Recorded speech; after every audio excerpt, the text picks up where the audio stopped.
কেউ কাউকে ভুল বুঝায় নাই। গঠনতন্ত্রের নিয়ম ক্ষমতা বলেই উনি বহিষ্কৃত। উনি আইনি লড়াই যাবেন, এটা ওনার ব্যক্তিগত মত। আর তাছাড়া দলীয় সিদ্ধান্ত আদালতে নিষ্পত্তি করার কোনো সুযোগ এখানে নাই, কারণ গঠনতন্ত্রের প্রত্যেকটি বিষয় পর্যালোচনা করেই সিদ্ধান্তটা গৃহীত হয়েছে। দোহারে তার কোনো বিকল্প প্রার্থী নেই। ব্যারিস্টার নাজমুল হুদার এমন মন্তব্যের জবাবে গয়েশ্বরচন্দ্র রায় বলেন, আত্ম অহংকার থেকেই এমন কথা বলেছেন তিনি। কোনো নেতৃত্বই অপূরণীয় নয় বলেও মন্তব্য করেন গয়েশ্বরচন্দ্র রায়। ওনার বিকল্প তো দরকার নাই, নেতৃত্ব তো আছে। নাইমা মৌ, RTV, ঢাকা। দেশের প্রধান দুই দলের হিংসাত্মক রাজনীতি ও তিক্ত সম্পর্কের কারণে সংসদীয় গণতন্ত্র ও সুশাসন বলির পাঠা হচ্ছে বলে মন্তব্য করেছেন আওয়ামী লীগ প্রেসিডিয়াম সদস্য ওবায়দুল কাদের। সকালে ঢাকা রিপোর্টার্স ইউনিটিতে এক গোলটেবিলে তিনি ব্যারিস্টার নাজমুল হুদাকে টুকলুকি কায়দায় বহিষ্কার করা হয়েছে বলে মন্তব্য করেন। বিস্তারিত মুক্তা মাহমুদের রিপোর্টে। সুশাসন ও সংসদীয় গণতন্ত্র প্রতিষ্ঠায় সরকার ও বিরোধী দলের ভূমিকা শীর্ষক আলোচনায় আওয়ামী লীগের সভাপতিমণ্ডলীর সদস্য ওবায়দুল কাদের আওয়ামী লীগ ও বিএনপি নেতিবাচক রাজনীতির সমালোচনা করেন। সম্পর্কের তিক্ততা আরো বেড়ে গেছে।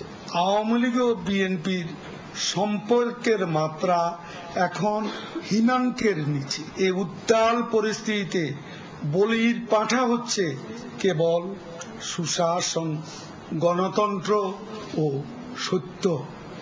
দলের সিনিয়র নেতা ব্যারিস্টার নাজমুল হুদাকে বহিষ্কার করা নিয়ে বিএনপির সমালোচনা করেন তিনি। নাজমুল হুদাকে তারা রাখবেন কি রাখবেন না, এক কলমের খোঁচায় রাখতেও পারেন, এক কলমের খোঁচায় বাদও দিয়ে দিতে পারেন। আমরা এর আগেও দেখেছি বিএনপি নেতা স্ট্যান্ডিং কমিটির সালাউদ্দিন কাদের চৌধুরীকে বিএনপি প্রাথমিক সদস্য পদ সহ সব পদ থেকে এক কলমের খোঁচায় বাদ দেওয়া হলো। আবার কোন এক রহস্যজনক কারণে হঠাৎ করে সব পদবি সহ তার প্রাথমিক সদস্য পদ ফিরিয়ে দেওয়া হলো। আওয়ামী লীগের সভাপতি শেখ হাসিনা ইচ্ছে করলেই আওয়ামী লীগের প্রেসিডিয়াম বা কর্মকর্তা কোন সদস্যকে বাদ দিতে পারেন। আলোচনায় চাটুকারদের থেকে সতর্ক থাকতে সরকারকে পরামর্শ দেন ওবায়দুল কাদের। সরকারের তত ক্ষতি করতে পারে না যতটা ক্ষতির কারণ সৃষ্টি করতে পারে চাটুকার মোসাহেব। আমাদেরকেও মতলববাজ অতি উৎসাহীদের ভুল পরামর্শ থেকে সাবধান থাকতে হবে। হরতালকে সস্তা রাজনীতির বহিঃপ্রকাশ উল্লেখ করে এ ধরনের ধ্বংসাত্মক রাজনীতি থেকে সরে আসতে বিরোধী দলের প্রতি আহ্বান জানান আওয়ামী লীগের এই নেতা। মুক্তা মাহমুদ, RTV, ঢাকা। 12 দিনের বিদেশ সফরে অংশ হিসেবে প্রধানমন্ত্রী শেখ হাসিনা রাশিয়ার সেন্ট পিটার্সবার্গে পৌঁছেছেন। স্থানীয় সময় বিকেল 4টা বিমানবন্দরে অবতরণ করলে মস্কোতে নিযুক্ত বাংলাদেশের রাষ্ট্রদূত ডক্টর SM সাইফুল হক, দূতাবাসের পদস্থ কর্মকর্তা এবং বিশ্ব টাইগার ন্যাচারাল হ্যাবিটেট সম্মেলনের আয়োজকরা প্রধানমন্ত্রীকে স্বাগত জানান। রাশিয়ার প্রবাসী বাঙালিরাও শেখ হাসিনাকে ফুলের শুভেচ্ছা জানান। পরে প্রধানমন্ত্রী ও তার সফর সঙ্গীদের মোটর শোভাযাত্রা সহকারে অতিথি ভবনে নিয়ে যাওয়া হয়। স্থানীয় সময় আজ সন্ধ্যায় সেন্ট পিটার্সবার্গে বাংলাদেশের অনারারি কনসুলেট দেয়া ভোজসভায় প্রধানমন্ত্রী যোগ দেওয়ার কথা রয়েছে। প্রধানমন্ত্রী শেখ হাসিনা আগামীকাল বিকেল 3:15টায় সেন্ট পিটার্সবার্গে অনুষ্ঠেয় বিশ্বব্যাপী বাঘ বাঁচানোর সম্মেলনে ভাষণ দেওয়া ছাড়াও রাশিয়ার প্রধানমন্ত্রী ভ্লাদিমির পুতিন এবং চীনের প্রেসিডেন্ট ওয়েন জিয়াবাওয়ের সঙ্গে দ্বিপাক্ষিক আলোচনা করবেন। পরে রাশিয়ার প্রধানমন্ত্রী দেয়া ভোজসভায় যোগ দেবেন শেখ হাসিনা। রাতে রাজধানী মগবাজারে জামায়াতের কেন্দ্রীয় কার্যালয়ে পুলিশ তল্লাশি চালিয়েছে, তবে কাউকে গ্রেপ্তার করা হয়নি। এই সময় পুলিশ সেখান থেকে কিছু বইপত্র নিয়ে গেছে বলে দাবি করছে জামাত। এদিকে দলের ভারপ্রাপ্ত সেক্রেটারি জেনারেল অভিযোগ করেছেন, যে কোনো অজুহাতে জামাতকে ফাঁসাতে পুলিশ বারবার অভিযান চালাচ্ছে। নাজিব ফেরাজের রিপোর্ট। সোমবার রাত 7:15 থেকে প্রায় ঘণ্টাব্যাপী তল্লাশিকালে পুলিশ জামাত অফিস থেকে কাউকে আটক না করলেও কিছু বইপত্র নিয়ে যায়। পরে তাৎক্ষণিক সংবাদ সম্মেলনে দলের ভারপ্রাপ্ত সেক্রেটারি জেনারেল অভিযোগ করেন, যে কোনো অজুহাতে জামাতকে ফাঁসানোর চেষ্টা চলছে। তারা বিকেল থেকেই আমাদের অফিসের আশেপাশে সিভিল ড্রেসে এবং পোশাকধারী কিছু পুলিশ অবস্থান নিয়েছিল। 7:15টার দিকে তারা মূলত আমাদের জামাত অফিসে ঢোকে। জামাত অফিসে ঢুকে প্রত্যেক রুমেই তারা তল্লাশি করে।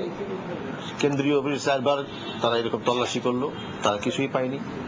আমাদের মহানগর জামাত অফিস পল্টনে সেখানেও প্রায় 3বার তল্লাশি তারা করেছে। সরকার যে সর্বক্ষেত্রে ব্যর্থতার পরিচয় দিচ্ছে সেই ব্যর্থতা ঢাকার জন্যই তারা বিরোধী দলকে দমন করার জন্য তার পদক্ষেপ হিসেবে তারা এই পুলিশের তল্লাশির নামে মূলত বিরোধী রাজনৈতিক দলের নেতা কর্মীদেরকে একটা ভীতির মধ্যে রাখা, তারা যে কোনো অজুহাতে জামাতকে ফাঁসানোর চেষ্টা বা ষড়যন্ত্র করছে। অভিযানের সময় জামাতের ভারপ্রাপ্ত আমির অফিসে থাকলেও পুলিশ তার কক্ষে যায়নি।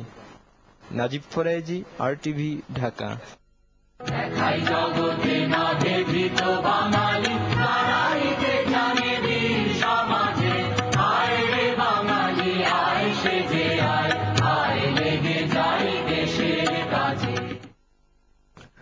অগ্রণী ব্যাংক ৭১ এই দিনে খবর।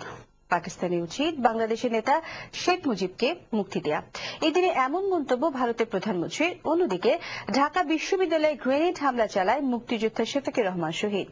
বাঙালি সশস্ত্র সংগ্রামে বিশ্ব রাজনীতি মেরুকরণ এবং মুক্তিযুদ্ধ নিয়ে দেশীয় আন্তর্জাতিক নানা অপ্রকাশিত তথ্য উপাত্তের ভিত্তিতে প্রণব শাহ বিশ্লেষণধর্মী বিশেষ ধারাবাহিক।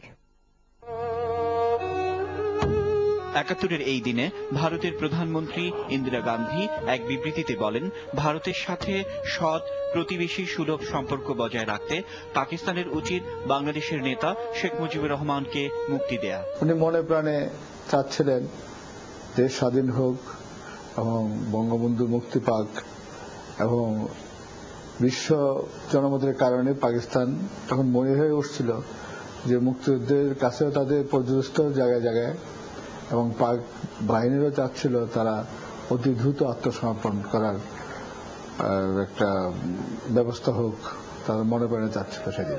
এই দিন ঢাকা বিশ্ববিদ্যালয়ে গ্রেনেড বিস্ফোরণ ঘটান মুক্তিযোদ্ধা শফিকুর রহমান শহীদ। ঢাকা বিশ্ববিদ্যালয়ে কিছু ছাত্র যাওয়া আসা করছিল, তো নির্দেশ আসলো হাইকমান্ড থেকে যে ছাত্র সাথে অবচ্ছেদ কমানোর জন্য একটা পদক্ষেপ নিতে হবে, ওখানে একটা চার্জ করতে হবে। তখন আমার তৎকালীন কমান্ডার শহীদ আব্দুল বাকি বীর প্রতীক আমাকে দায়িত্ব দিলেন যে তুমি এটা কাজ নাও। আমি ঢাকা বিশ্ববিদ্যালয়ের ছাত্র ছিলাম না, কিন্তু সেদিন আমার পাড়ার কয়েকজন বন্ধু বান্ধব নিয়ে আমি এটা মিটিং করলাম এবং তাদের বাসায় গ্রেনেড কিভাবে চার্জ করতে হবে, কিভাবে থ্রো করতে হবে, কতটা ডিউরেশন, সমস্ত ধারণা দেওয়ার পরে আমি একদিন আগে রেখে করে আসি এবং তাদেরকে নিয়ে ফিলোসফি ডিপার্টমেন্টে যেন কোনো ছাত্রছাত্রীর ক্ষতি না হয় সেইভাবে আমি চার্জ করেছি। এবং এরপরে থেকে ছাত্রছাত্রী একদম ঢাকা বিশ্ববিদ্যালয়ের মানে খুব নগণ্য আসেই নেই এই গ্রেনেড চার্জ করার পরে, এবং খুব অপরন্ত ফলপ্রসূ হয়েছে। এই দিন কসবার যুদ্ধে ৪৫ জন মুক্তিযোদ্ধা নিহত হয়। প্রণব সাহা, RTV। দেশের অধিকাংশ মানুষ গরিব, তাই তাদের সমস্যার কথা সরকারকে মাথায় রাখতে হবে। বাংলাদেশ ন্যাশনাল আওয়ামী পার্টি ন্যাপের সভাপতি অধ্যাপক মোজাফফর আহমেদ বিকেলে মুক্তাঙ্গনে দলের মহাসমাবেশে এই মন্তব্য করেন। তিনি আরো বলেন, দেশ নানা সমস্যায় জর্জরিত। দেশের রাজনীতিতে চলছে অস্থিরতা, বাজারের আগুনে মানুষ দিশেহারা। তবে হতাশার কারণ নেই, সঠিকভাবে কাজ করলে সমস্যা দূর করা সম্ভব। সবাইকে ত্যাগের রাজনীতি করার আহ্বান জানান প্রবীণ এই রাজনীতিক। সমাবেশে জাসদের সভাপতি হাসানুল হক ইনু উপস্থিত ছিলেন। তেমন কোন সমস্যা ছাড়াই সুষ্ঠুভাবে হজ শেষ করে দেশে ফিরতে শুরু করেছেন হাজিরা। রোববার রাত থেকে ফিরতি হজ ফ্লাইটে হাজিদের ফিরিয়ে আনা শুরু হয়েছে। রাত 12:15টায় বাংলাদেশ বিমান একটি ফ্লাইট 477 জন ব্যালটি হাজি নিয়ে শাহজালাল আন্তর্জাতিক বিমানবন্দরে পৌঁছায়। মোহাম্মদ শাহীনের রিপোর্ট। এবার হজ করতে যাওয়া হাজির সংখ্যা ছিল প্রায় 90,000। হাজিদের ফিরিয়ে আনতে বাংলাদেশ বিমান সহ মোট 10টি এয়ারলাইন্স কাজ করছে। শুরুতে সৌদি আরব থেকে বাংলাদেশ বিমানের একটি ফ্লাইটে করে হাজিরা বিমানবন্দরে পৌঁছান রোববার রাত 12:15টায়। হজের ভ্রমণ নিয়ে হাজিদের তেমন কোনো অভিযোগ না থাকলেও সরকারি ব্যবস্থাপনা নিয়ে রয়েছে তাদের মিশ্র প্রতিক্রিয়া। সমস্যা তো কিছু থাকবেই, তারপরে না অভিযোগ না, সরকারিভাবে ব্যবস্থাপনা ভালো ছিল। বাড়ি দূরবর্তী ছিল, বাড়ি বেসরকারি বাড়ি গিলে কাছাকাছি ছিল, সরকারি বাড়ি গিলে দূরবর্তী ছিল, এটি অসুবিধা। ভালোভাবে ইনশাআল্লাহ আমরা হজ করছি, সকলের জন্য দোয়া করছি, আমাদের দেশবাসীর জন্য দোয়া করছি। ইনশাআল্লাহ ভালো হয়েছে, কোনো অসুবিধা হয়নি, আমরা ভালোভাবেই। আগামী 22 ডিসেম্বরের মধ্যে সব হাজিদের ফিরিয়ে আনা হবে বলে জানায় কর্তৃপক্ষ। যতদূর জেনেছি যে জেদ্দায় ইমিগ্রেশন এবং কাস্টমস এর কারণে ফ্লাইট একটু বিলম্ব হয়েছে, কিন্তু এবারের আয়োজনটি অন্যান্য বারের চেয়েও ভালো। মোট 4টে জাহাজ ব্যবহার করছি হজের জন্য। আর ডিসিশন যদি কোনো সমস্যা, আমাদের যে 4টে জাহাজ আছে আমাদের এদের মেকআপ করতে পারবো, অসুবিধা হবে না। 12টি হাজিদের নিয়ে ফিরতি হজের দ্বিতীয় ফ্লাইটটি সোমবার ভোর 5টায় আসার কথা থাকলেও 4 ঘন্টা ডিলে করেছে। এছাড়া বিভিন্ন ফ্লাইটে নন ব্যালটি হাজিরাও আসতে শুরু করেছেন। মোহাম্মদ শাহিন, RTV, ঢাকা। বঙ্গবন্ধু বিমানবন্দর তৈরির ক্ষেত্রে